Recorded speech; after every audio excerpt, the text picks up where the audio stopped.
に使命をかけて燃える街にあとわずか届く叫びを耳にして帰ってきたぞ帰ってきたぞウルトラマ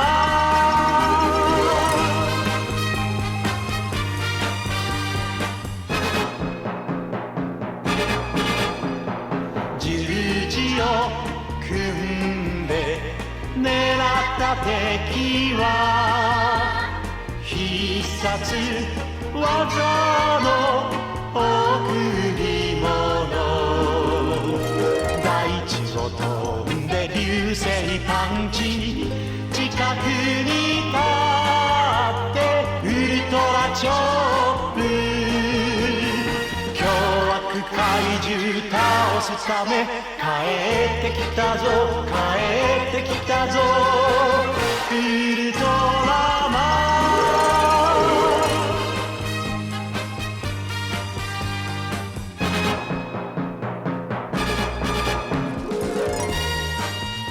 Hello, you are listening to Ultra Q, episode 53. My name is Red. I am joined by Mel. Hello. I'm also joined by Brad. Folks, I think you'd find that the Monster Attack Team's definition of monster has been liberally corrupted to include actual people that are dissenting opinions. They're just shooting missiles at anybody these days. Yep. The Kishida has he's gone off the rails a little bit. Lost his mind. Have you considered that humans are the real monsters? Ide voice. Alright, well, coming up this week on the Return of Ultraman, we have got more snow monsters, more snow kaiju. We have got the return of an old friend. And we've got people getting into weird car crashes and not listening to Go's advice. Some people are just really bad at their job. Some people are just really bad at their job and are put in charge of the Monster Attack Team, maybe. But we'll get to it. We have just let me pull the curtain back a little bit. We just recorded a Mirror Man podcast. I have not necessarily watched anything this week. Well, you know, I've watched things, but and played things and read things, but I'm not, you know, not finished with any of them. I started reading Dragon Ball. It's pretty good. I didn't realize Chi-Chi was Ultra 7. But she's got Ultra 7 attacks. That's pretty cool. Familiar faces every story you see now. Yeah. I've got new. You know, this was like getting into Gundam and suddenly seeing it everywhere. Yeah. It was funny when we played Anime Music Quiz yesterday, and we just got Kaiju Girls for whatever reason. Yeah, we did get Kaiju Girls. That was funny. Man. I have a bone to pick with Anime Music Quiz about Code Geass. You can't play the compilation movie openings and claim that that's Code Geass. That's the worst. They also do that for if shows rerun and the rerun has a new OP. Fucking nightmare. My favorite, though, for Code Geass is the third OP that's there for like 2 episodes that nobody fucking remembers, but I, for some reason, remember perfectly fine. The best thing that happens is when they hit you with the first Haruhi OP, which is not the OP for season 1. It is the OP for the first episode that they aired. It is fucking Miracle Mikurun or whatever. That's one I actually remember, and not as evidenced by yesterday, not the actual first OP from season 1. My favorite is people trying to guess what Gundam I put in the thing. Yes. Or going, Jesus Christ, this is some old fucking boomer shit. What did Brad put in? Then it's like, what the fuck is Blue Comet SBT Laser? This isn't a real show. You made it up. And I'm like, no, it's very important. The thing is, those ones are... I keep thinking to myself, well, that's my kill. These are my killers. These are my things where I'm gonna get these points and no one else is. And then sometimes the OP comes on, and it's like Zambot 3, or Makuros, and I'm like, well, I mean, Yeah. Or Turn 8 Gundam. Gundam. That did happen. Yes. It's for me. It's like the Magical Girl Kids anime. That's the sleeper killers. Oh yeah, because the Precure ones are really annoying to anyone who hasn't watched any of them, because they all say Precure, but there are a million that doesn't help. Yeah. But yes, I don't know how we got onto. I took a swing at anime music quiz. That's what happened.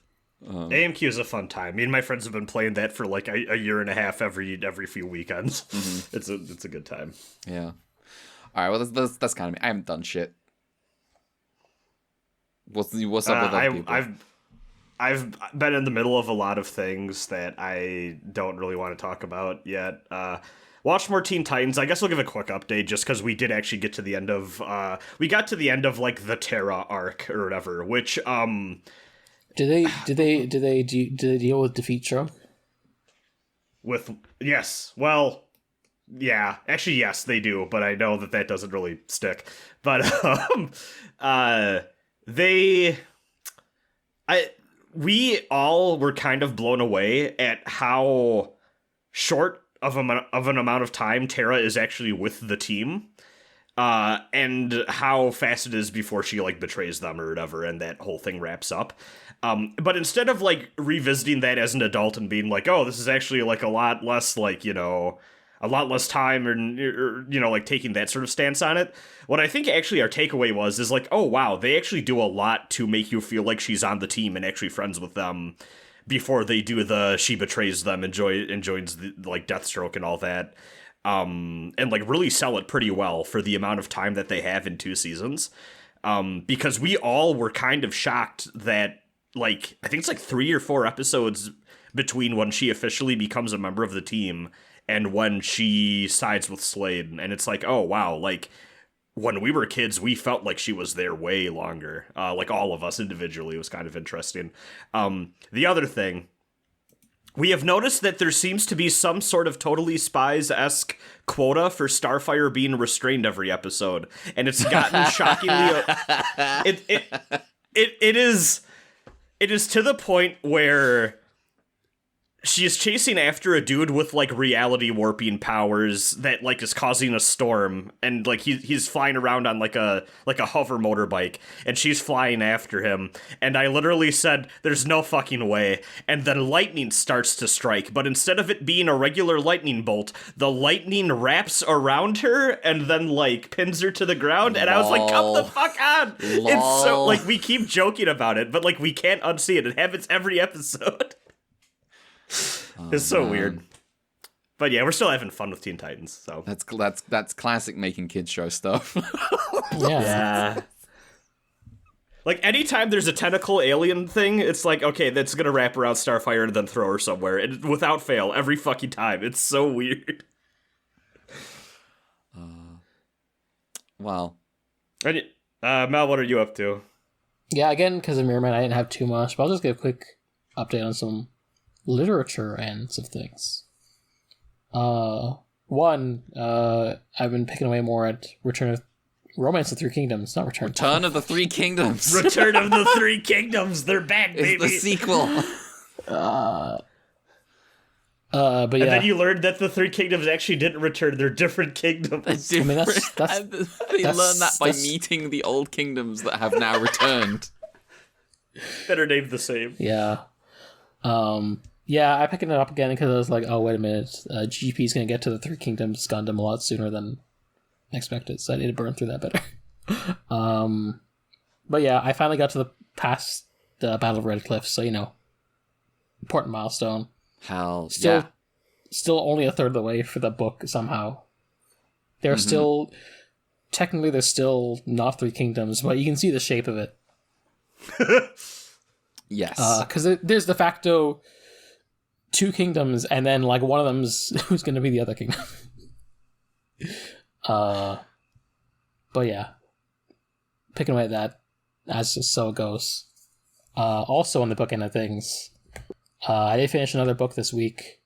As a follow-up to another book I forgot to bring up. So I'll just say, do you know what's a really shitty book, to be honest?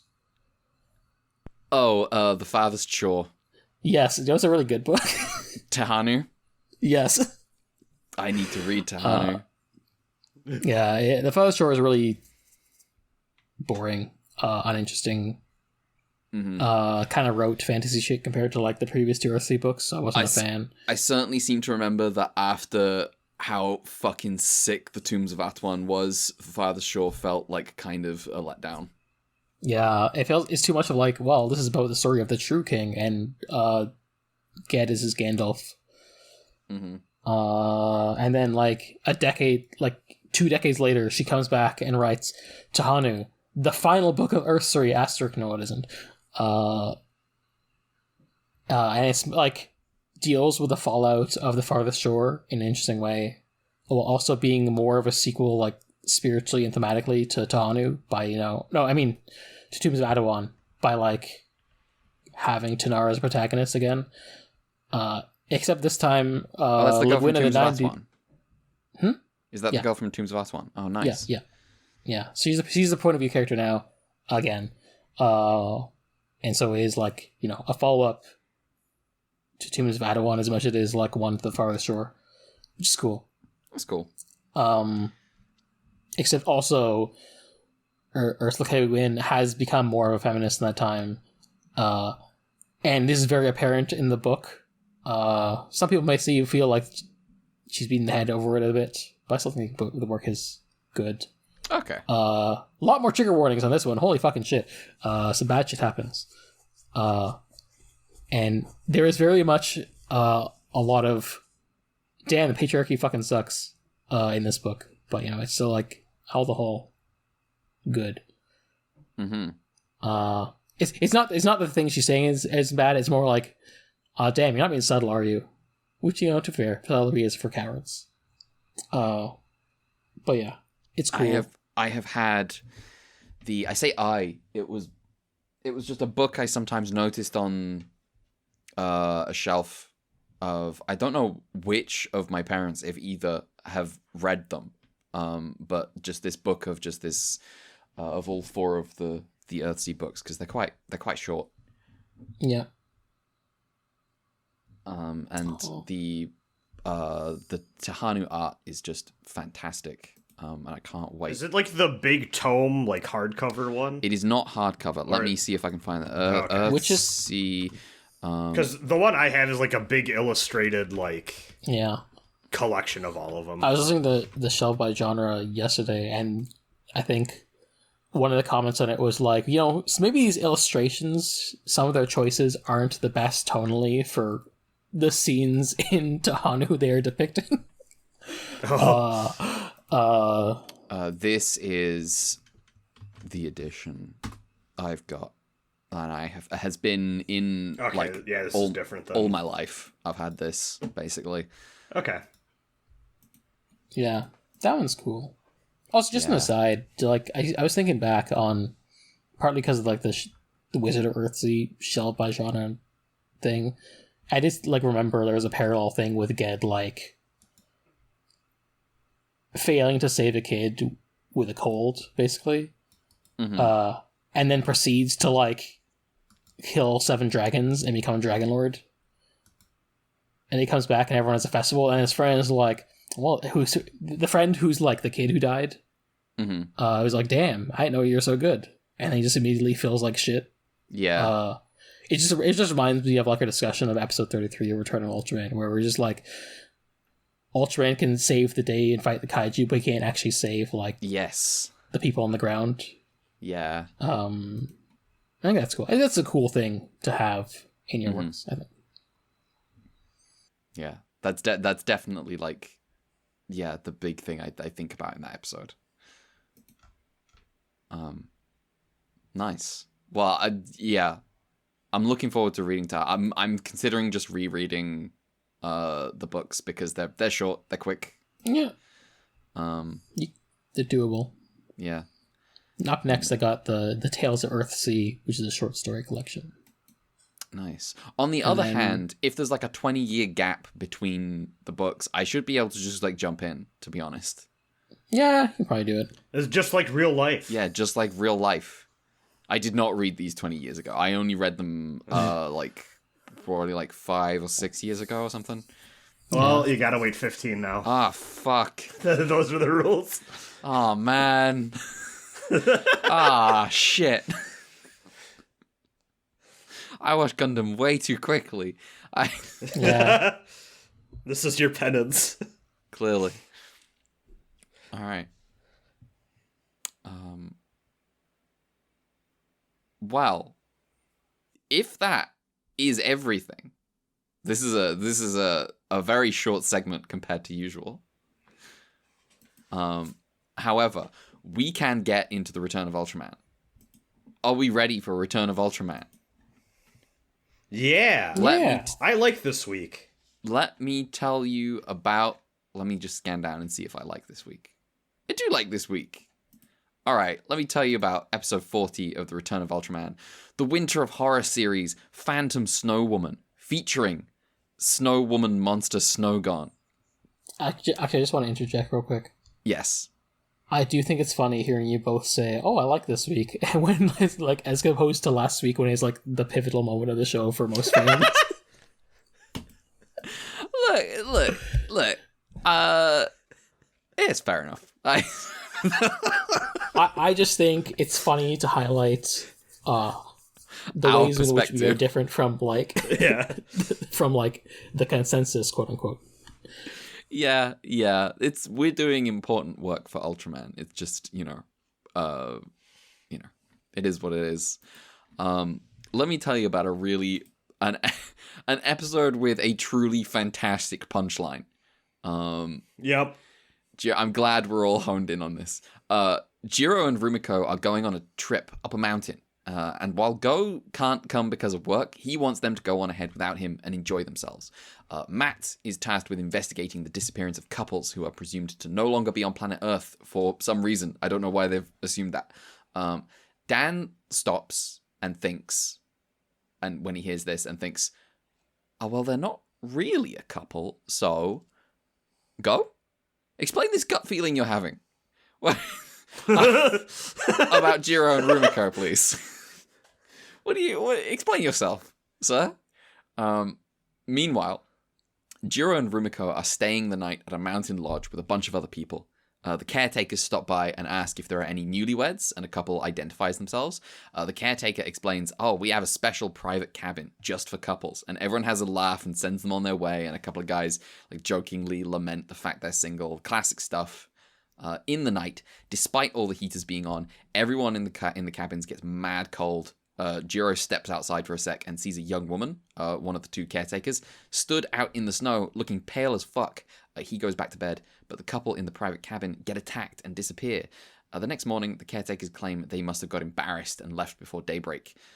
Jiro suspects something is up. Matt assess some new disappearances, this time from mountain lodges. One thing the incidents have in common is that the caretakers for the lodges have received a false message asking them to return to their village before the couples have arrived. So presumably, someone is impersonating the caretakers, and whoever that is will be the primary suspect. Go finds out from a witness that the couple were frozen and then carried away by the caretakers. I've written okay. I meant Oka. Oka says it's like a Snow Woman story, and Ibuki's like, I've never heard of Snow Women targeting couples, only single men like every guy here but me. Captain Ibuki, I respect a hater, but she's only been dead 2 weeks. Truly. Wild. When Jiro and Rumiko return from their trip, they tell Go their suspicions about the vanishing couple. Go says it might be aliens, and Jiro does a comedy feint. Matt locates a UFO in the area of the disappearance, shoot it down. They find the couple inside and send them to a hospital. Now it's time to deal with the kidnappers. The team locates the false caretakers, and the old man says he's Alien Black from Saturn, and he transfers into Alien Black from Saturn. He reveals They were kidnapping couples so they could breed human slaves. It's fucked up. The young woman is in Snow Woman form, and she's got ice breath, and this puts the team out of commission. Go lasts a while longer, chasing the imposters, until he collapses and turns into Ultraman. The Snow Woman turns into the giant kaiju Snowgon, and now it's a fight. Snowgon freezes Ultraman, and then straight up dismembers him, takes him apart. And then Ultraman cheats and puts himself back together and destroys Snowgon no problem, using a new shield move to reflect an attack. Alien Black watches this and is like, the fuck? And Ultraman immediately vaporizes him. This is the funniest thing that I've ever seen. I missed it the first time. Did you? Because of how quick he turns around and hits him. And because the episode just ended, I'm like, wait, what happened to the fuck? Oh, they didn't deal with the alien. And then I rewound and I went, oh no, they did in 2 seconds. The beat from pew, bam. I legit laughed out loud to this, and then ended up recording myself laughing at it again a second time. It's so good. I have never seen the spirit of Ultraman so perfectly summarized. Go returns to the team, who have recovered and also come across the original caretakers that the aliens were impersonating. The day is saved, and the team return to base with the rescued caretakers in tow. The end. Whoa, the other couples on Saturn. I like this better. I like this better than the first winter horror series, I think. I think it is better. But also, what happened to the other people on Saturn? Don't worry about it. They're having a good time. It's fine. It's fine. It's probably okay. Yeah, Go just doesn't do anything about Saturn. Now, Go, I'm not saying you need to, before Go goes off half-cocked, having heard my criticism, I'm not asking you to go genocide the people on Saturn. Please relax. However, we could save the slaves. We could maybe go save the humans that have been enslaved and are being used to breed more slaves. That sounds really fucked up. I think we could maybe do something about it. Go. You just going home. We're playing the outro. We're playing the outro. Well, you know what Ultraman says? Like, you have to try to save yourself before you can save Ultraman. This is true. Ultraman does say that. He let fucking Pigmon die for the sake of teaching Ide the lesson that, well, no, you have to try to save yourself. Another similarity between Ultraman and Ged, courtesy of Farthest Shore, is like, well, we can't kill the slavers. That'd be bad. That'd be bad. Oh, I forgot about that. God, Ged. God, what the fuck? I'm just imagining Go being like, well, there's like 140-something moons on Saturn. That's a lot of flying around. I don't know which one. I feel like, we've saved enough people. If they're somewhere in the gas, that would be annoying. Yeah, he could put in a little effort. Barring this, I think I think this is a pretty good episode. I think the whole like Jiro and Rumiko stuff in the cabin started like very obviously suspicious stuff going on, and just being like keeping it to themselves and going like, yeah, I'm sure they're just embarrassed. They're just embarrassed that they fucked, and now they feel embarrassed. So now we're gonna go home, and then they tell Go, oh, by the way, there was totally some weird shit going on the mountain. Please. I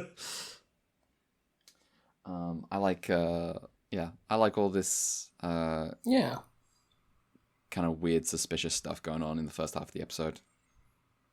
Mm-hmm. Yeah, it's good. I should note this was directed by Masanori Kake, who also directed the last winter-themed episode last time. And then written by Toshiro Ishido, who you may remember as the Cursed Bone God Oxter dude. And what's the other folklore-ish one? The one about the vampire that is Draculus. That one. Yes. So you remember, he was the one who's remembered as like, oh, he always has like a folklore-ish bent to his stuff. So that's probably why the Snow Woman stuff is still forefronted here. Snow Woman stuff going on. I did like there's an angle on this episode where like the aliens are taking advantage of a legend, but they have misunderstood it. They're not doing it right. They're not doing it right. They don't actually get what the, Ibuki's like, no, snow women don't target couples. What's going on here? It can't be a snow woman. It's like, oh, yeah, we use the legend of the snow woman. And it's like, no, you don't get it. We'll sit you down. You can try again.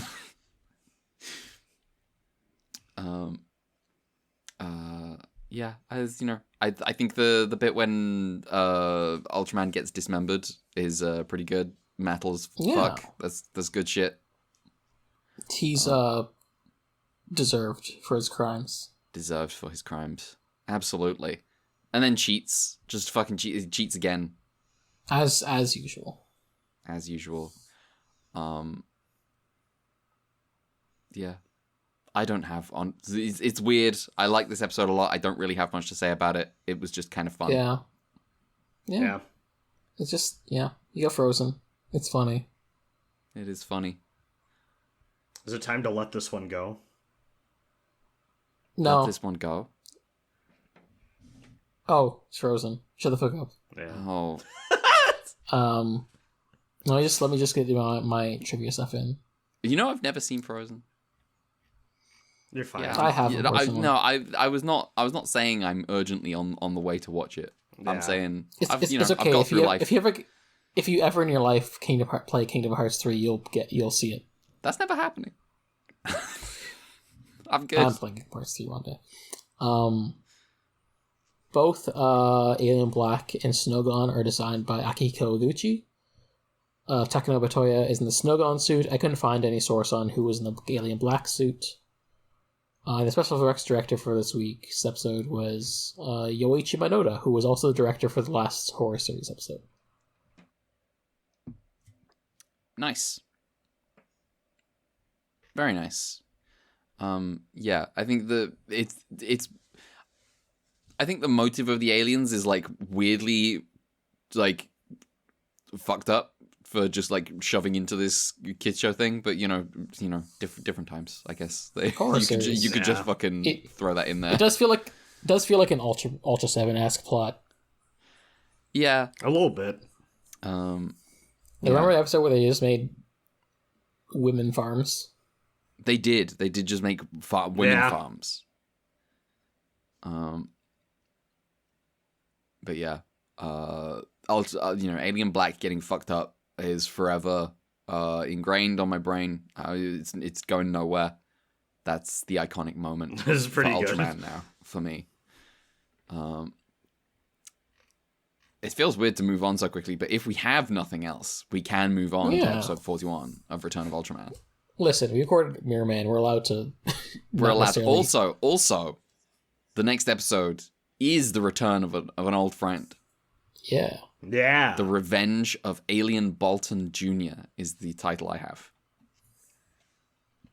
And featuring Alien Baltan Jr. I would have used the featuring to shout out the actual kaiju that gets fought this week. I knew you'd like that kaiju. I like this. That's a good one. I like this robot. It's a good robot. Jiro is having bad dreams about Ken. Tonight, Ken warns him about shooting stars. Jiro wakes up and sees a shooting star from his bedroom window, which hits a building that's in the middle of construction. It turns into Alien Baltan and then disappears. Jiro tries to tell Go about this, but leads with, "My dead brother told me," and Go is like, "All right, no, he didn't. You're having bad dreams. The dead do not talk to the living. Also, I'm your big bro now. Stop calling me Go-san. Please go to sleep." So Go is useless. Can't be dealing with Go. Jiro calls his friend Susumu, who has an interest in architecture. Now, I don't know why this little kid is taking an interest in architecture, but okay. Susumu agrees to investigate the building site and takes his dog Koro along with him. Koro steps in a patch of red paint, and this triggers a trap. The dog gets grabbed by a billowing cloud of smoke and vanishes. The shadow of Alien Baltan appears and tells Susumu, "I'm Baltan Jr. Go tell Matt about me." Susumu calls Jiro, but Go picks up, says, "This can wait until tomorrow," and hangs up. He's a little busy worrying about whether Jiro about whether Jiro will ever stop having these dreams about Ken. The next day, Susumu decides to get started on the investigation early. and nags a bunch of construction workers about his theory that this building is alive. He points out a wall that doesn't match the blueprints, and the workers are dismissive. Susumu steps in the paint and gets abducted by the smoke. Matt arrives and Baltan laughs about how he's going to avenge his father and then shows a shadow of Susumu to Go and Kishida. They immediately shoot at a shadow of a child holding a dog. Their guns hit the wall. Their shots hit the wall and don't do shit. And they're like, what is that wall made of? Could be material from planet Baltan. And I go, what planet Baltan? Ain't that shit gone? Matt gather to investigate this properly. But they wind up chasing Jiro into the building because he's going to save his friend Susumu. He triggers the paint trap and Go pushes him out of the way. Go is almost got by the smoke, but he's rescued by the rest of the team. Unfortunately, not very well rescued. All the doors in the building are suddenly sealed, and Matt is trapped. Go escapes by smashing a window and leaping out and landing in a pile of sawdust like it's Assassin's Creed. And then the building reveals its true nature as the artifice crumbles away and the golden parts assemble together to reveal the giant robot, Bill Gamo. Bill Gamo is a messenger from the devil, says the narrator. I'm like, hell yeah. Go turns into Ultraman but can't harm the robot while his friends are inside. Meanwhile, inside, Susumu and his dog have been released and the team stage an escape attempt using his knowledge of the building. They break out to the outside and descend from the robot by rope, while Ultraman tries to hold Bill Gamo perfectly still, for the safety of the team. With the team safe, Ultraman can fight properly and defeats Bill Gamo. Baltan Jr. turns up, says, you've not seen the last of me, Ultraman, and then flies away. And Ultraman's like, yes, I have, and shoots him out of the sky. And I can't tell whether this killed Baltan Jr. or not. Go returns to the team, and he and Jiro apologize to each other and jokingly settle on calling each other Senpai and Kohai. The end. This is a good-ass episode. Yeah, I like this one. Shit's popping off. I felt like I got the emotional closure I needed from the Cicada death stuff this episode. Yeah. With the stuff between Jiro and Go. Yeah, I think it's nice they got a little bit with Ken's voice actor coming back a little bit for the dream sequence. And sometimes it just takes a bit. You don't feel the fallout for it right away. Is how I'm justifying it, even though it's obviously just let's put these Winter Horror Series episodes in between their deaths. Yeah, lol. The bit in here about how this is kind of an episode about Go realizing, okay, it would be irresponsible for me to try to be the new Ken in Jiro's life is, frankly, I think, okay, personally speaking, just from, I feel like I've been on two sides of this, actually. I think this is just a thing a lot of men do, where it's I could maybe play this role for someone who needs something like this right now, and then maybe realizing a little bit, okay, no, that's not my place necessarily, or this isn't the same and we should not try to do that. Yeah. But instead what I can just be is supportive and try to do my best to be there for that person. I have been both the Jiro and the Go in this situation at various points in my life, I think. I think it's interesting that you get at the end, it almost feels like Jiro is almost more receptive to it. And feels a bit taken aback that Go is actually that was wrong. But I think he also maybe this is for the best as well, which I think is good too. Mm-hmm.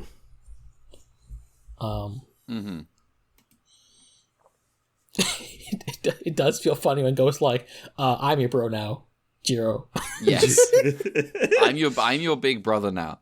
Listen, you should immediately cease mourning. You're done now. Take your antidepressants. Yes.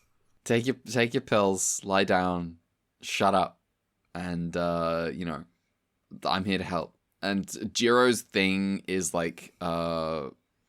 he says Go wants to be my big bro, but my big bro would listen to me when I tell him that I saw Baltan. Yeah. Yeah. And I'm gonna be honest. Now, to be fair, I don't think Ken would do that. I don't think Ken would. I do. Now, it's weird. Let the record show that when Jiro was like, hey, there's a giant weird lizard outside my window, and Ken's like, it's probably just some lizard. Don't worry about it. I was thinking about that. Now, the unusual thing is, the grief has done this to them, because Go would listen to Jiro when he mentions Baltan, when he mentions that he saw kaiju. Go would usually, but because of the fact that it's about how Ken is dead now, he doesn't. So that's damn. Yeah. We're finding the character work. We're having to invent it a little bit. And you know whose grief we don't focus on enough? Who? Baltan Jr. Now, we don't focus on Baltan Jr.'s grief. Let me tell you about Baltan Jr.'s grief, where he's like, I'm going to avenge my dad. And I'm like, just your dad? I was like, just him? Are you sure?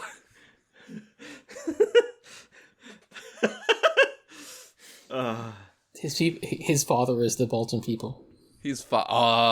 That's so good. That's great. Yeah, I will say that it is a bit of a shame that Baltan Jr. doesn't do like the classic Baltan stuff. Yeah, he hasn't got the power set. Or he doesn't got that iconic laugh. There's nobody to train him. No one. He didn't learn the culture. Oh no. He didn't get taught. All he had was the leftover robots and architecture. This is so sad. Baltan Jr. Oh man. We're inventing how good this episode is. I'm all for it. He doesn't even know how to speak Baltan anymore. No, he doesn't. Damn.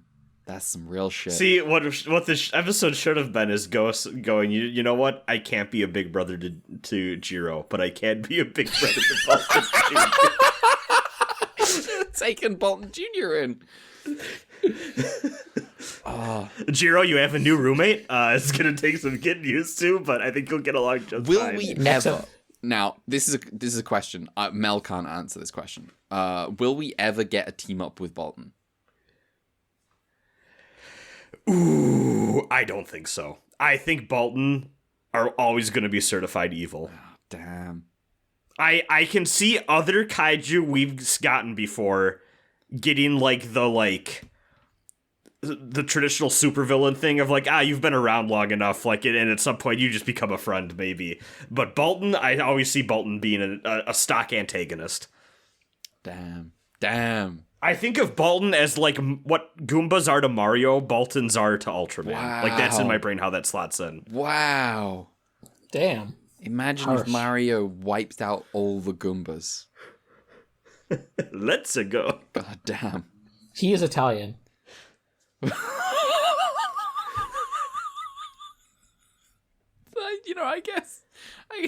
I guess your European heritage of any kind, you're at serious risk. Yeah. All right. Well, yeah. The kaiju in this episode is cool as hell. I love this robot. Combining robot. We haven't seen one since King Joe. Yeah. But another gold color. I'm so happy we keep getting kaiju where it's like, oh, we can't kill it because there are people we like inside of it right now. We need to find a way to deal with that. Yeah, it's always fun. I like the scene of Ultraman holding it as they rappel down. Yeah, it's great. It's good. It's good. If I was Jiro's age and I had to do that, I would be freaking the fuck out. It's really funny how Ultraman sees the rappelling, and then like he goes to like hold on to the kaiju, I guess. And then Rumiko shows up for the only time this episode to go, Ultraman, hold the kaiju in place so they can escape. Thank you, Rumiko. Get up on the Hydra's back. Yeah. Go ahead.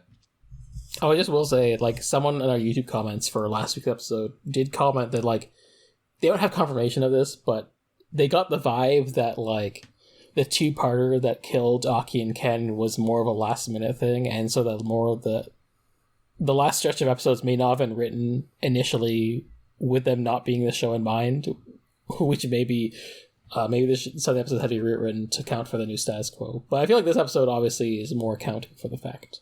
Mm-hmm. Yeah. So I guess we'll see how those episodes fare in the future, but, Yeah. I do like this episode acknowledging the thing happened, which is important. Yeah. No, I feel like made that stuff from last week sit better for me, because it's like, okay, this is the type of stuff I would have wanted those episodes to focus in on a little bit more. So, damn, it's good. Yeah, probably my favorite episode this. Well, okay, we got an all-time guy next episode, but I like this one a lot. Now, Brad, do you possibly like the guy that is just like floating around, taunting the team, being a fucking asshole in the next episode? Yep. Okay, well, we're not getting to him just yet. Yeah, but... we'll get there. We'll get there. Yeah. But while watching that, I was like, oh, everyone's gonna know who my favorite guy is coming into this recording. Fucking alien pole number 1.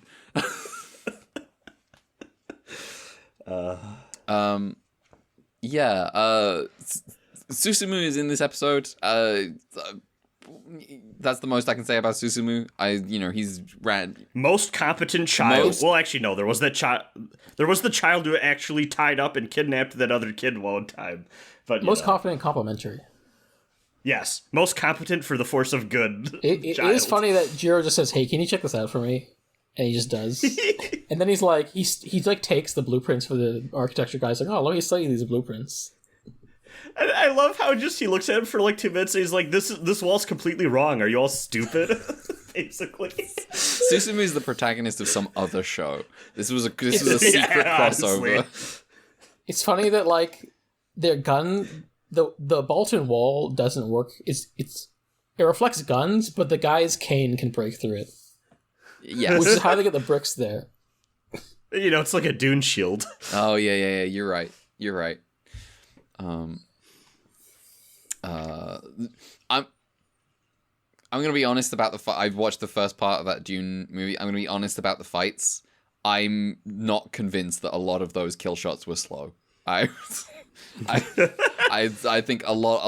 Jason Momoa, I think was going quite fast with those Saraka. Yeah. It is, I think it's funny. He came out and was like, "I don't think Duncan, Idaho is a cool name," and I'm like, "You don't get it. You don't get it, man. Yeah, you don't get it."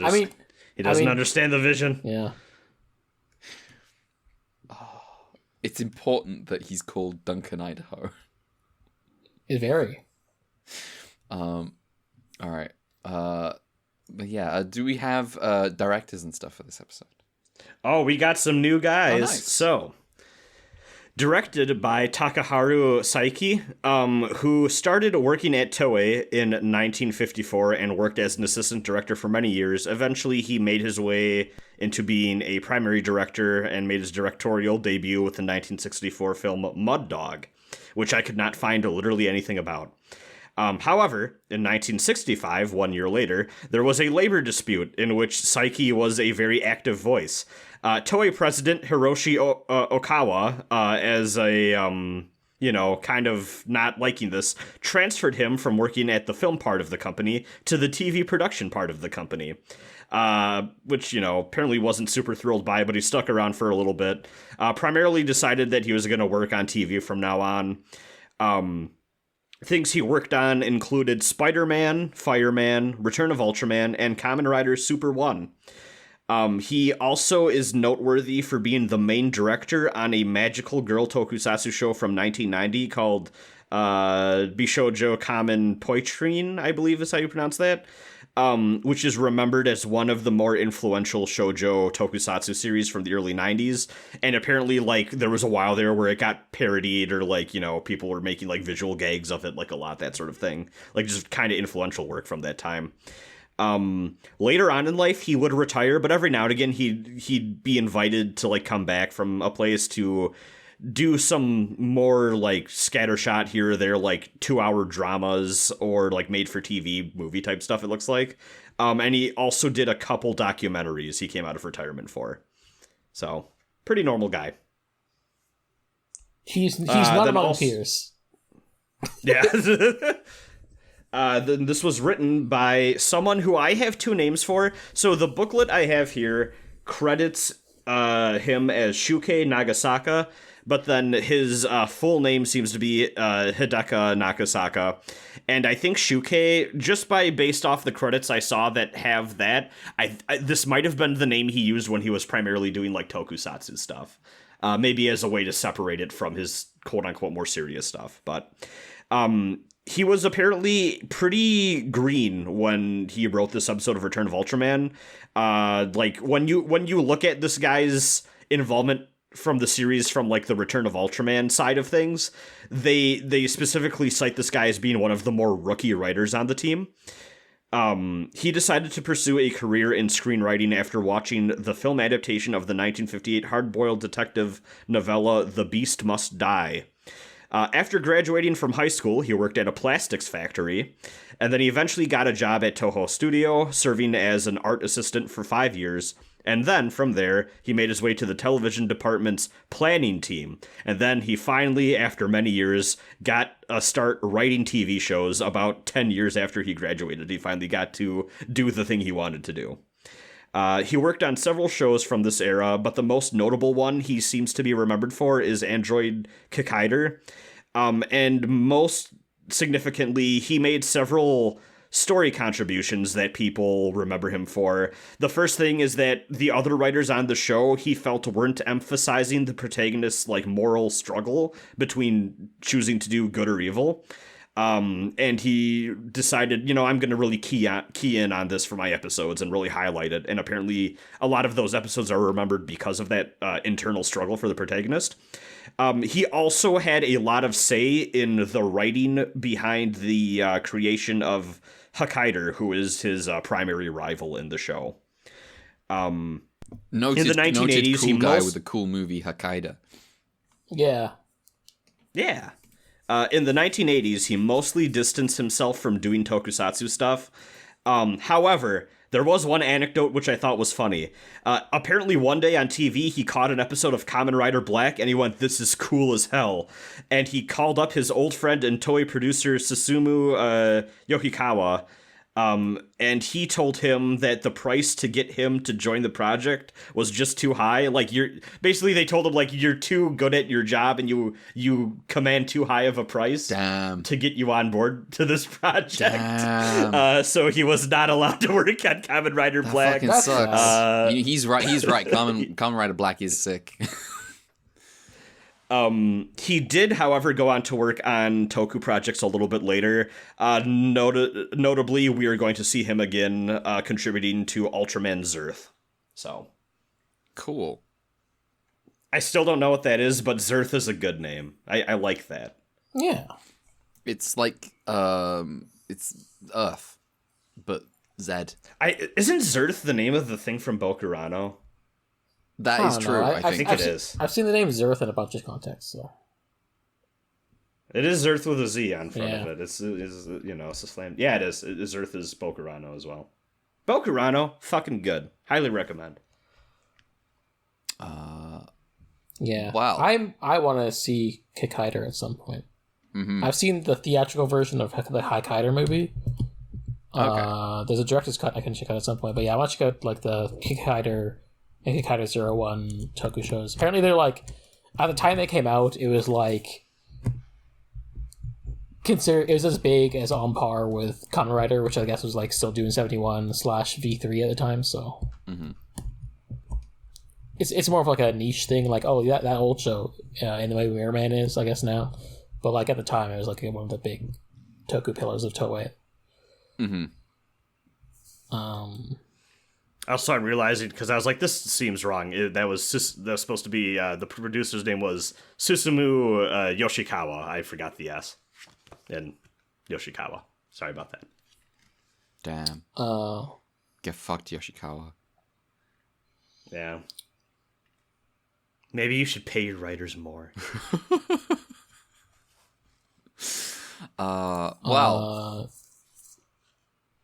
Yeah. This episode's fucking... Oh, go ahead. You got stuff.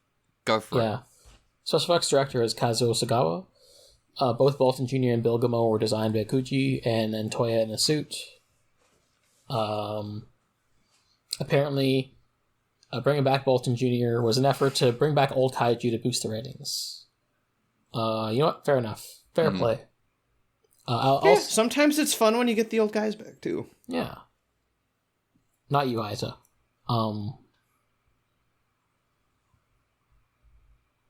just also take this moment to highlight, basically the last special effects director I haven't got a chance to highlight in the show because I started doing this basically the time he stopped being in the show. Mm-hmm. There's one of the previous special effects directors in the series was Koichiro Takano, who was the special effects director for episode 1 to 12 of Return of Ultraman. And then 16, 17, 20, 21, 26, 27, 30, and 31. Okay. And then I guess he stopped.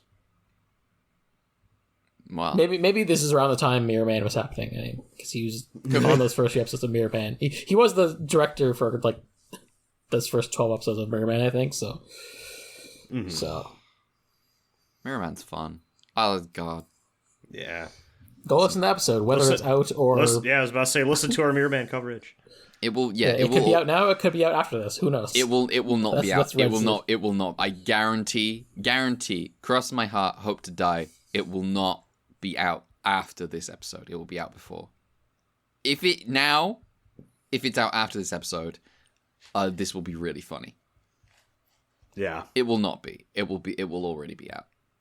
Yeah, it wasn't super long. It was like twice as long as Escaping the Queue, so I think that's a good length for it. Yeah, it was good. Did you have anything else? Nope, I'm good. You're good. I'll say this episode I think is the best of the bunch this week. It's not the one I enjoyed the most, but I do think this is genuinely one of the better episodes of this show. Alien stuff hits, big robots cool, good character emotional moments. It's everything you'd want out of a Return of Ultraman episode. It's good stuff. The resolution at the end between Jiro and Go, I think is good. So, I think they do it well. All right. Well, do we have anything else to say about episode 42 of The Return of Ultraman? No, I am good. That is a no. That is a solid no. Not 42, 41. I was looking at 42. I was gonna wait and see if you realized your mistake. I was looking at the summary for episode 42, and I read 42, and so I said 42. Damn. Oh well. So we're skipping episode 42, and now we're ending the show right now. Mm-hmm. Yep. Episode 42 is called "The Monster That Stands on Mount Fuji," featuring Mirage Monster Paragon. Is that title correct? Yeah, like my favorite MOBA. Yeah. Hero shooter. Fuck, I don't care. Oh yeah, Paragon. Yes. Featuring the voice of Amelia Watson from HoloLive English. Wait, does it? Yeah, you can get you can make her the voice of the game, telling you about objectives and things. I think that's Paragon. Oh. Funny. Anyway, that's the HoloLive quota for this week. You're welcome. There you go. Strange accidents are occurring nearby Mount Fuji. Cars are colliding with each other head on, and then the driver's insisting. It was the other guy that was driving on the wrong side of the road. People are out walking around, falling down ledges they were sure weren't there a second ago. Go is sent to investigate and gets into a similar car accident, though he escapes unscathed by doing a flip. Skill issue. Go's investigation leads him to discover these accidents only happen on sunny days, and only on days where there is a cloud cap on Mount Fuji. Go watches another car crash, and decides to snipe the cloud with a laser. The cloud disperses, revealing a kaiju. The rest of Matt flies out to attack, and the locals cheer them on. Go gets on the radio and says, please do not eyeball it. The kaiju can probably bend light. And Ibuki is like, I mean, I can see it. It's right there. I can see it quite clearly, so I don't know what the problem is.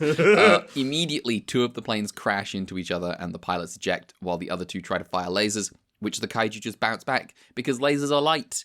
Idiot. When the sun sets, the kaiju disappears. This kaiju will surely return in the morning, so the team has to be ready for it. Overnight, they are menaced by alien Stora from Galaxy Number 7, who brags about his kaiju Paragon. Matt will never defeat Paragon, says Stora. Stora reveals this is all part of a plan to turn the Earth into a vacation home, and if Matt surrenders, then humanity will be allowed to live. Matt don't really like those terms, so they say, fuck you, we'll kill you. And Stora's like, how? I have the power to bend light. Am I over here, or over there, or behind this rock? And then he laughs at them and vanishes. I fucking love this guy. He's an asshole. He's good. Matt decide to stage another attack tomorrow, this time while flying by instrument and using radar to target Paragon. Kishida trusts in guided missiles, and Go is like, but what if, and Kishida is having none of it. Do not doubt the science.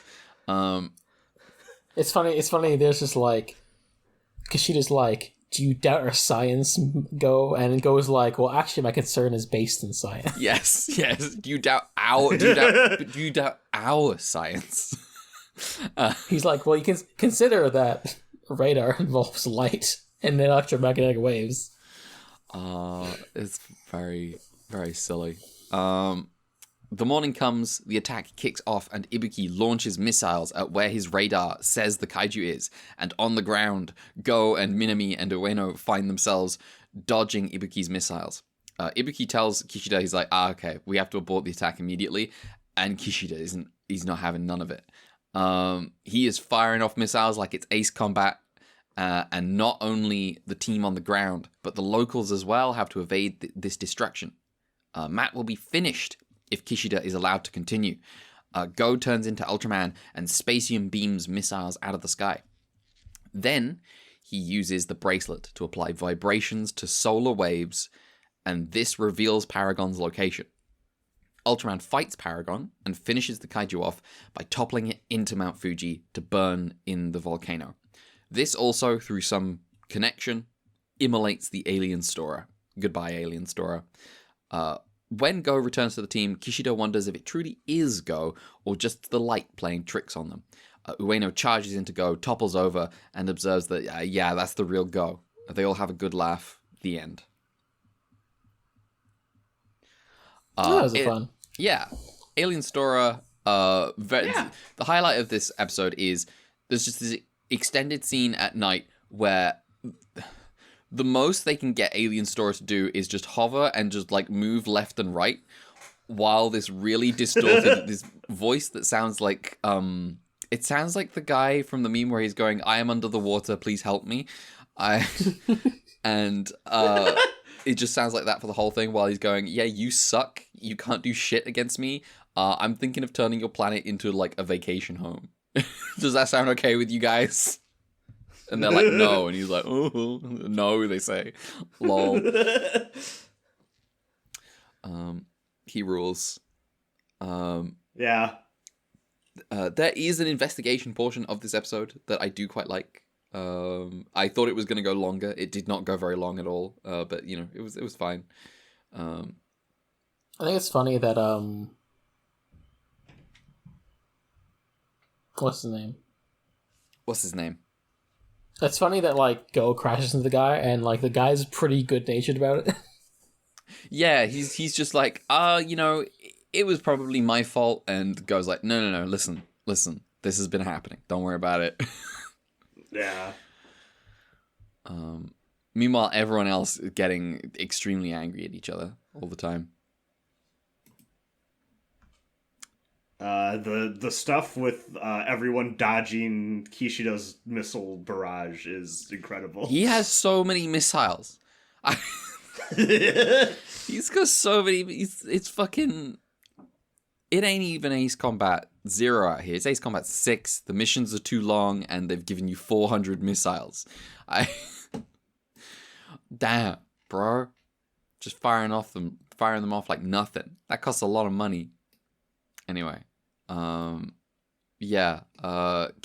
kind of losing it up in the jet is pretty fun.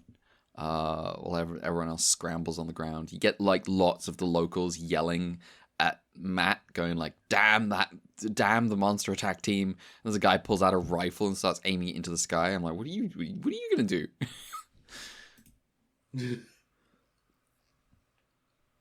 Mm-hmm. Yeah. What else is happening in this episode? I think if we see a new defense team in Ultraman Ace, we'll know why. Yeah. Oh yeah, this is the controversy. So now we have to identify what were the controversies that dissolved the Ultra team and the SSSP. The Jamila papers came out for the SSSP. You're right. It was E-Day that leaked them. Yeah, 100%. I'm just maybe the Ultra Guard is just like the aliens didn't come for a while, and so they just defunded them.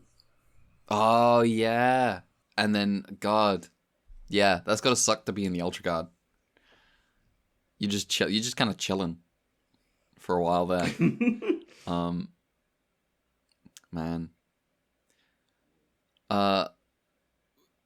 We haven't seen Jun. Or Jun was in Return of Ultraman as well for a couple of episodes. Yeah, we haven't seen Kishida's uncle either, for that matter.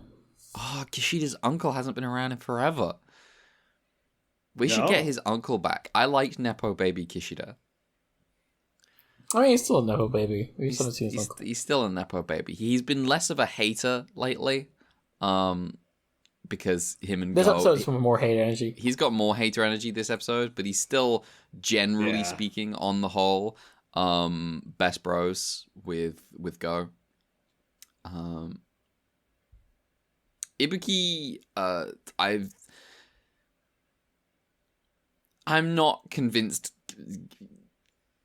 that spending all that money on this cool actor guy was worth it for Ibuki. This is just a guy. This is just completely generic guy. I think the one time it worked, it would have worked better when it was the older guy. It was the episode where he's dressed as the priest.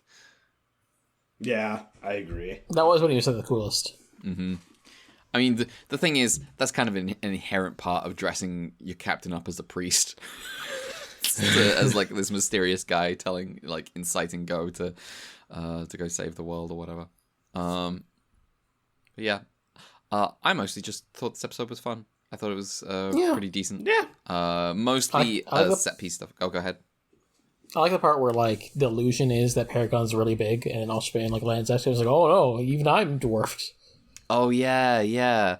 Ultraman flies up, is really tiny, and then when the illusion is revealed, it's a normal sized kaiju, by which I mean it's giant, but not that giant. Yeah. Honestly, Ultraman is lucky he doesn't encounter giants that are more giant, because you'd figure they would exist. There's always a bigger fish. Yeah. In the words of Liam Neeson.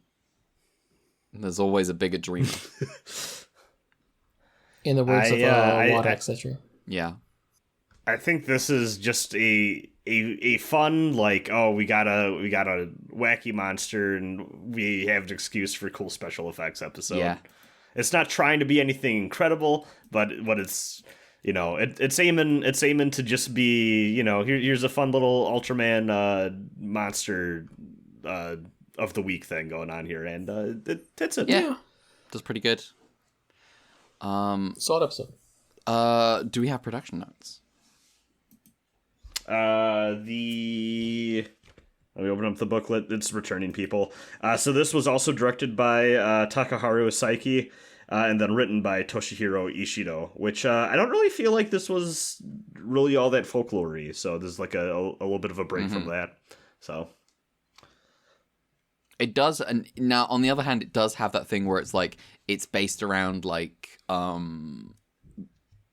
it's only during the daytime. It's only when there's a cloud cap around Mount Fuji, and it's to do with weird incidents, superstition, of I was sure that I was on the right side of the road.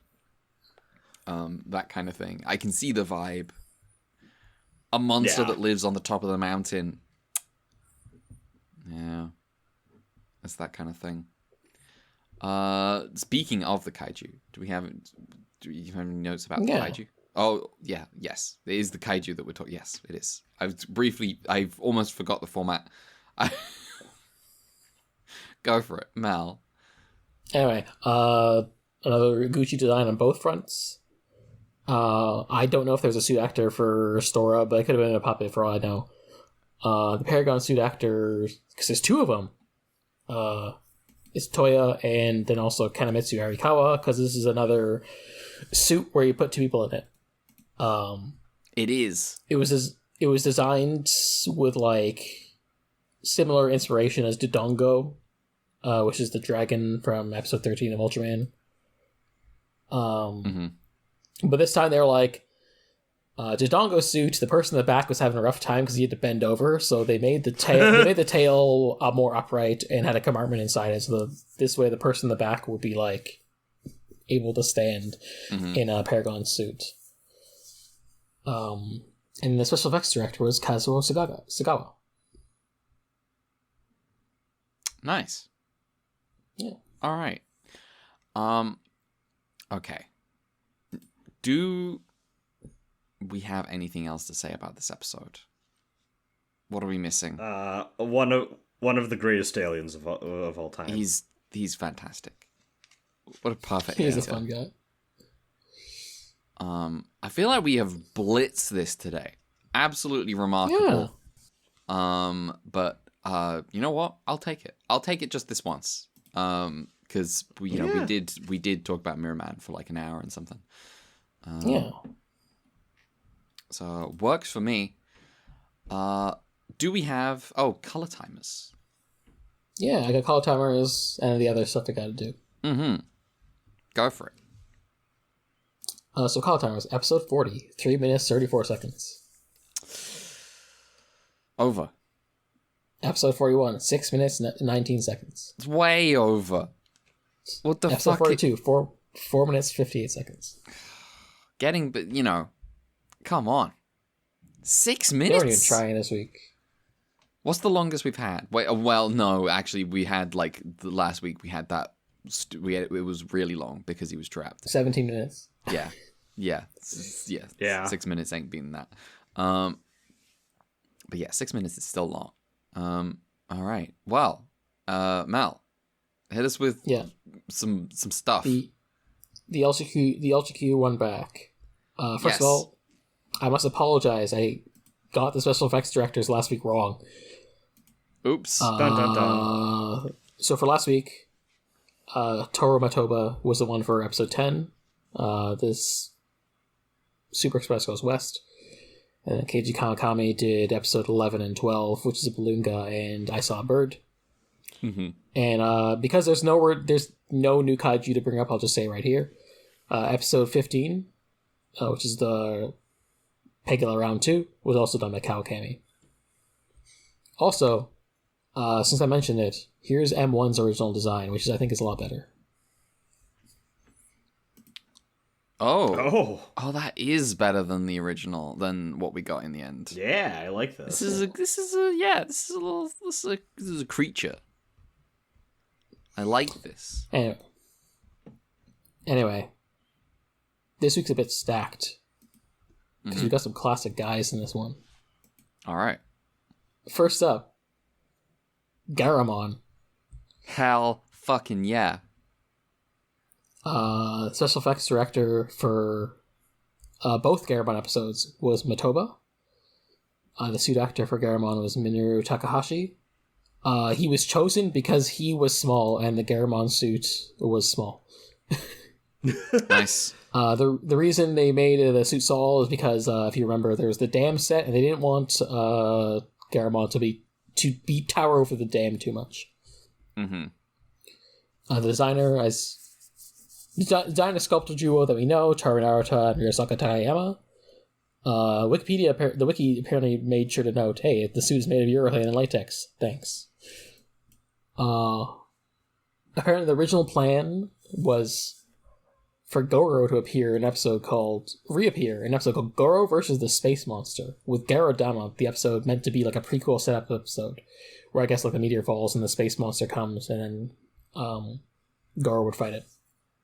For whatever reason, Goro vs. Space Monster was scrapped, which means that Garudemra is reworked, and the Garurumon reworked in the process, becoming a robot instead.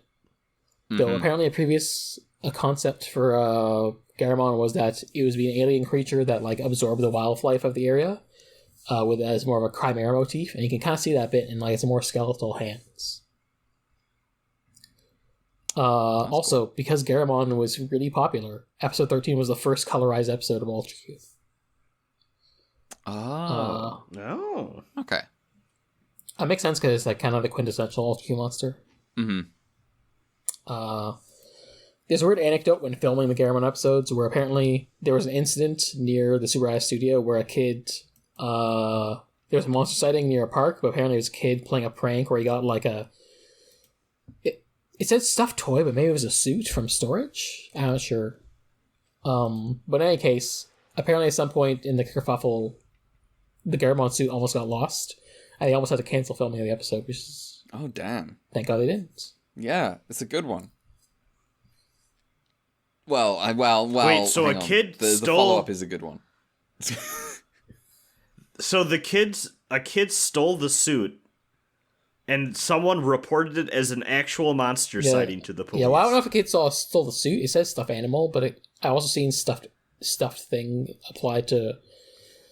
Okay.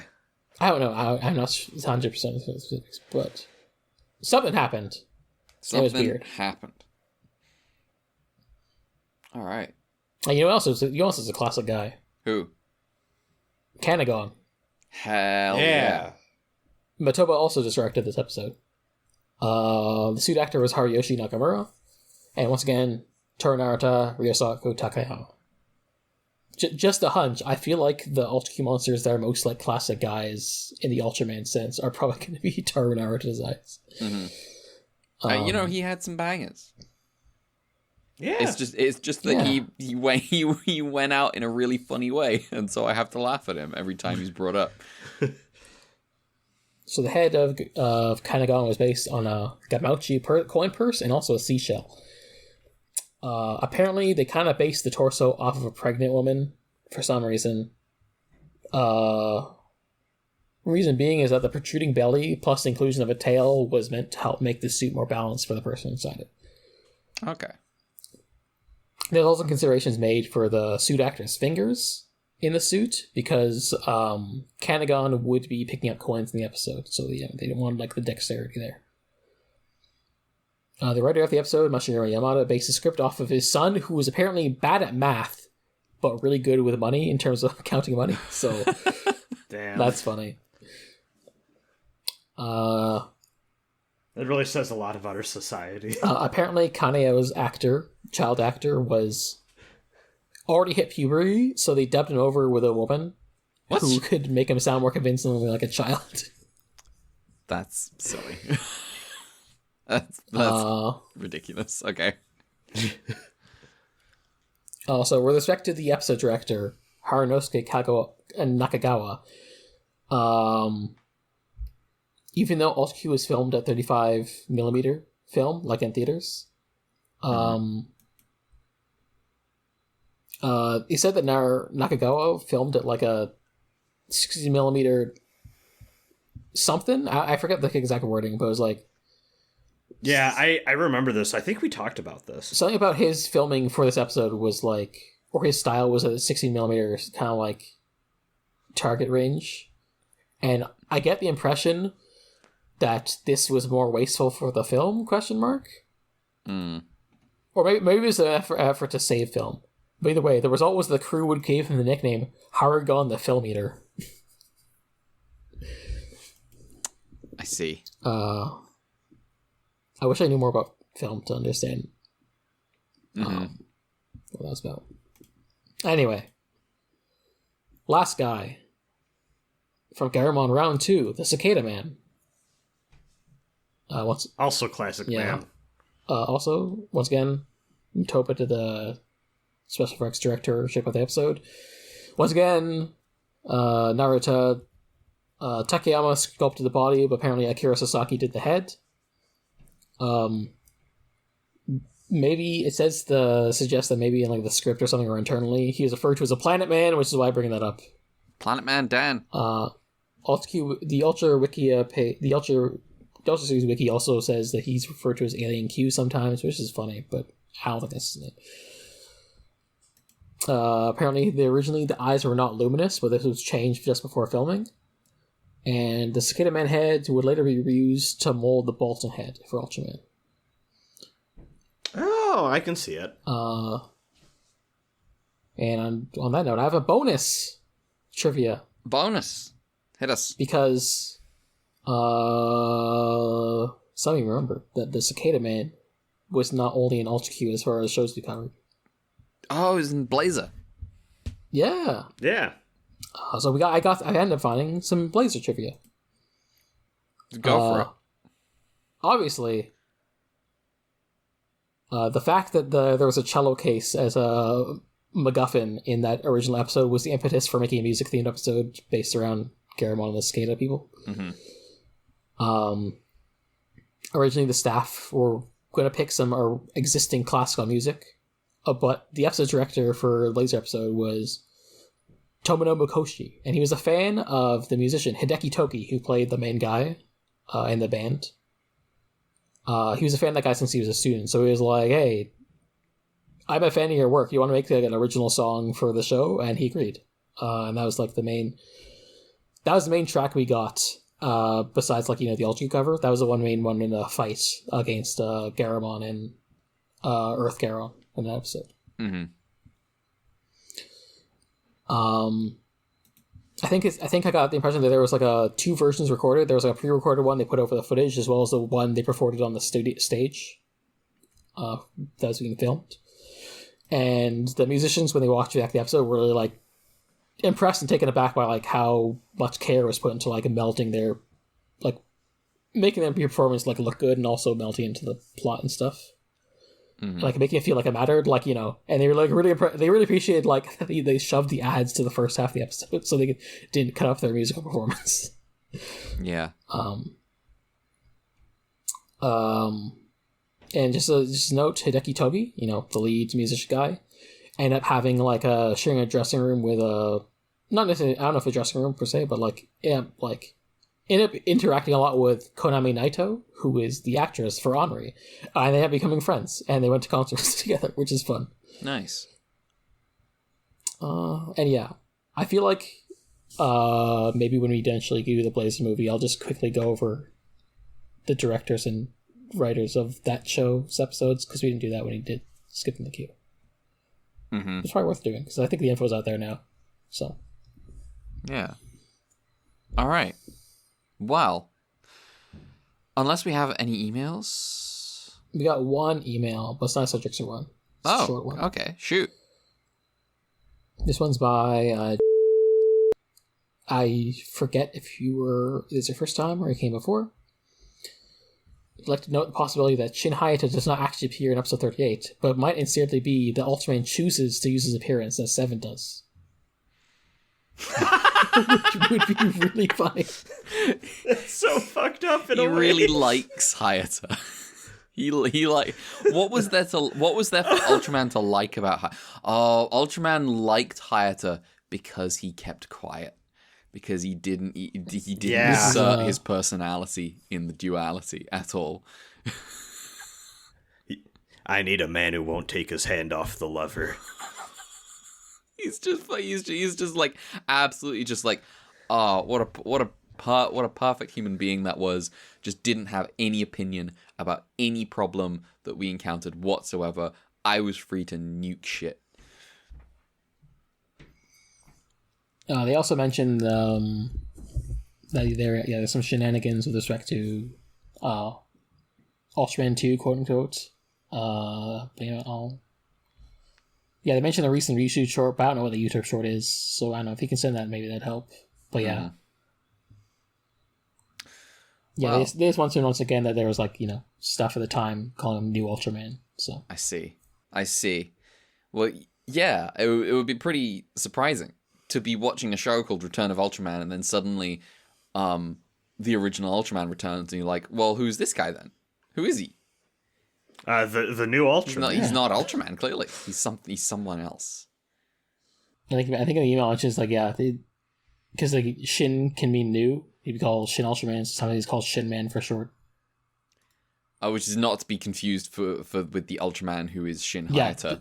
The Shin Ultraman. The new movie Shin Ultraman. Or the Ultraman who is Shin Hayata's Ultraman.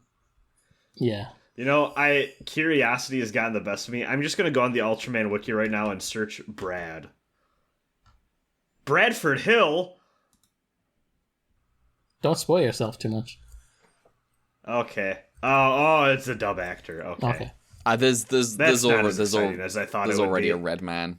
Wait. Blood Power or Brad Power is a okay, no, this is a guy. We're gonna get to Brad Power at some point. Okay. Excellent. Good. Incredible. I'm glad we know about Brad Power now. Yeah. I hope that this is a build-up now to a guy who is completely inconsequential. Yeah. All right. We need our build-ups. We've got, we got Ultraman Ace coming up. Yeah. That's gonna be pretty soon. I ended up getting some feedback on the two-parter situation. Excellent. Apparently, there's actually, as it plays out, there'd be no episode bisected by our 3 coverage, which is funny. Oh, okay. Subjects are suggested maybe just doing. Oh yeah, you can save the 4 episodes by the end, but I'm like, I don't know. That's a lot. It's still a lot. Yeah. Like we prefer to do a 4-episode one somewhere in the middle, just because the first episode is gonna run long, and the last episode is gonna run long. Yeah. Just by their nature. Yeah, I did some science because, like, for whatever reason, our Alt Q finale is like a really normal length. And my conclusion seems to be, one, it only takes us half an hour to get to the shows, which helps, as opposed to the Ultraman and Ultra 7 finale, where it takes us like an hour. That's just us. That's and then episode like the Ultra. For the Ultra 7 and Ultraman finales, we also spent like half an hour talking about the finale, but then we go another half hour just talking about the show itself. And for the Ultra Q finale, we're just like, we finish talking about the last episode and go for 2 minutes. Yeah, I like the show. And then that's it. Damn, for real? We should have given Ultra Q a little more credit. Yeah, it was actually kind of for real. Just like, yeah, damn, we only spent on. That's still my favorite show of the ones we've watched, if I'm being honest. And then also for both other finales, we also just have like a 20-minute extra bit in the middle that we do as a bonus that also links the episode. So 20-minute bonus in the middle, huh? Yeah, because we did like the for the unmade Ultra 7 shit. Oh yeah. Yeah, that's true. Yeah, that's true. So and the best thing we've ever done, the skip list. The skip list horrifies me every time I think about it. I stand by every word we said. And then this time we'll have Anno's Ultraman Return of Ultraman fan film. But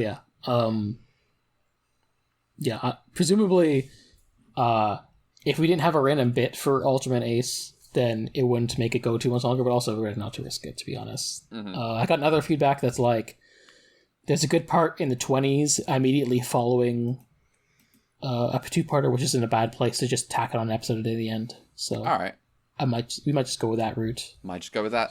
Okay. I have a tentative schedule, so yeah, I think we'll just do that then. And then also, I'll just say right now, there's a singular episode of Ultraman Ace where I will provide the subs to you too. Okay. For the disagreements with the modern translation choices of a particular episode within the official release. Mm-hmm. That's all I got for now. Cool. Well then, I think that's an episode of the podcast. Yeah. I think we're done. This might be quite short, but that's fine. I think it's a decent length. All right. If you want to follow the show, you can do so at Ultra_Q. That is at Ultra_QUEUE. I'm also on Twitter. I'm at gender_redacted. Mel. Hi, you can follow me at DeCrowns on Twitter and on Blue Sky. We have the email ultraqpod@gmail.com. The finale of Return of Ultraman is coming up. So, if you have any burning questions for the finale that you want to save, feel free to send them in, even if you don't necessarily have anything week to week. But, we take week to week emails too. Those are always nice. And we also have the coffee, UltraQ Fund, which presumably was for funding subtitles, but we'll see how that goes. Mm-hmm. I did find one other thing that I'd like to get at some point, but that's it's a big project. Yeah, I did see there's I mentioned before, Akio Jisoji's UltraQ radio show from the aughts, which I like to get CDs of. But that's sort of the last, I think, big Ultraman thing that we gotta get. Mm-hmm. But then everything else is we gotta get subtitles for it. If you or anyone you know knows how to do subtitles, prostrating myself, please. Mm-hmm. I have a list. Your service is needed. Anyway, Brad, you go. Yeah, you can find me on Twitter at B_invoked. That's BE_invoked, INVOKED. Then you can also find my YouTube channel at Canopus Invoke. That's Canopus, CANOPUS space INVOKE. YouTube's probably going to be dead for a little bit here while I get some shit squared away at work and doing personal life busy stuff. But yeah, hopefully I'll have stuff out soon. So sick. All right. If? Why did I say if? I said if like I was going back into the plugs again. Join us next week for 3 more episodes of The Return of Ultraman. Like Mel said, we're coming up on the finale very soon. I don't know exactly how soon. When is that? We got 3 weeks. Damn, it's close. All right. See you there. We missed I feel like those frozen people got better. I feel like we had a medical miracle. Did we? Oh. Which ones? The frozen people are no longer frozen by the end of the Snow Woman episode. Oh, that is true. Sure. Okay, you know what? I believe in medical miracle. Ultraman, thank you. Thank you. Thank you for your service. My favorite part is I have to pretend to hear that still because I have the OBS recording going. Brad, every time that happens, listener, I want you to understand, I hear it. Mel hears it. Brad hears fucking nothing. The first time There's just an awkward silence that I have to intuit. The first time we did this, Brad didn't know what was going on. Yeah, that's why he didn't laugh. Yeah. Brad had no idea what was happening. All right. That's the episode. Goodbye. See you next week. Goodbye, everyone. Goodbye.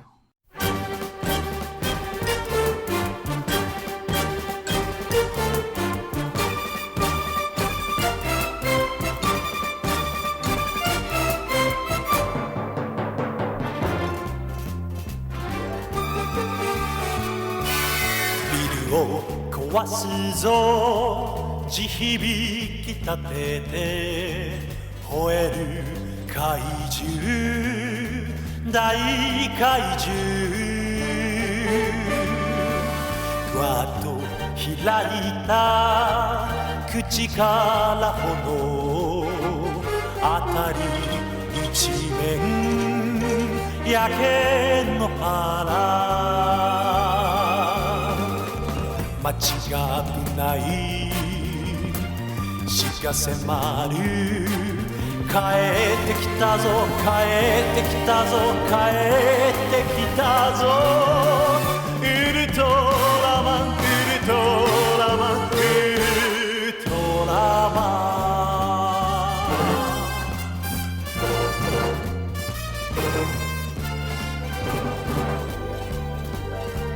十字を組んで狙った敵は必殺技の贈り物大地を飛んでキック一発近くに寄ってウルトラチョップ凶悪怪獣倒すため帰ってきたぞ帰ってきたぞ帰ってきたぞウルトラマンウルトラマンウルトラマン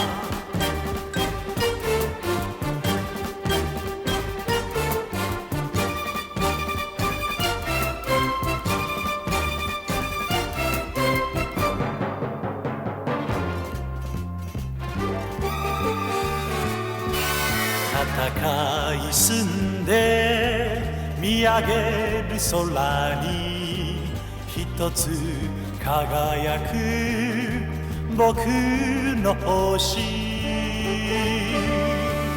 遠く離れて地球に一人あれがふるさとだ